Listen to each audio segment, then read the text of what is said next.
السلام عليكم وأهلا بكم في حلقة جديدة من سيدتي بودكاست. بزاف ديال المرات كنسمعوا جملة المرأة هي الساس د الدار، وإلا كان الساس مرتاح الدار كاملة كتكون منورة ومستقرة. اليوم بغينا نغوصوا في هذا الموضوع بعمق ونعرفوا كيفاش كتحكم الطاقة النفسية ديال المرأة في الجو ديال بيتها وعائلتها. ومعنا اليوم الدكتورة نادية، اختصاصية في العلاقات الأسرية والدعم النفسي. مرحبا بك دكتورة. سلام أمال وتحية لكاع المستمعات والمستمعين ديالنا. هذا الموضوع اللي هضرتي عليه راه هو القلب النابض ديال أي مجتمع، حيت الدار ماشي هي الحيوط والأثاث، الدار هي الروح والطمأنينة اللي كتكون لداخل. فعلا دكتورة، ولكن دابا بزاف ديال العيالات كيعيشوا تحت ضغط كبير، التمارة ديال الدار، الخدمة، تربية الولاد، حتى كتلقى راسها في الاخر ديال النهار محدودة وأعصابها مشدودين.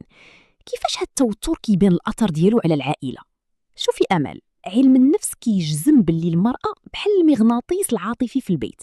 ملي كتكون الأم أو الزوجة متوترة ومضغوطة، هاد الشحنة السلبية كدوز تلقائيا للوليدات وللزوج. الولاد كيوليو بانوا لينا كيبكيو بزاف وما كيسمعوش الهضرة، والزوج كيبعد وكيقلب على الهدوء برا الدار. المشكل ماشي في تمارة، المشكل هو ملي المرأة كتنسى راسها تماما في هاد الدوامة.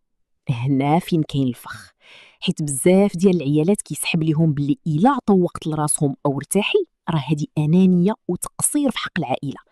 كيفاش نقدروا نصلحوا هذا المفهوم الغلط؟ هذا اكبر غلط. الاهتمام بالنفس والراحه النفسيه للمراه ماشي انانيه، بل هو واجب استراتيجي لاستمرار البيت.